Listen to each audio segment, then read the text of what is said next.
Емдік шайларымыздың қай түрі болмасын, асқазан ұйқы безі шайы болсын, бүйрек шайы болсын, өкпе қолқа шайы болсын, бауыр шайы болсын, жүрек шайы болсын, давлениеге арналған двойной селен көк шайымыз болсын, барлығының демдеу тәсілі бірдей. Яғни шайнектегі қайнаған су 10-15 минут демін алу керек. 10-15 минут күтетін уақытыңыз болмаса, қазір енді барлық үйде бар деп ойлаймын. 200 граммдық, 250 граммдық стеклянный бокал, бұдан шағындау болса да болады.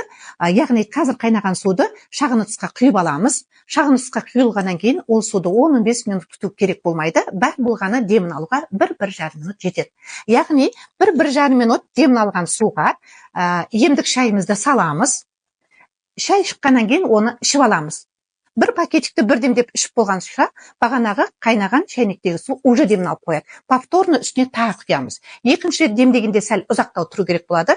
Есесіне жақсы шығады. Артынша тағы ішіп аламыз. Яғни бірінен соң бірін, бір пакетикті 2 демдеп ішеміз.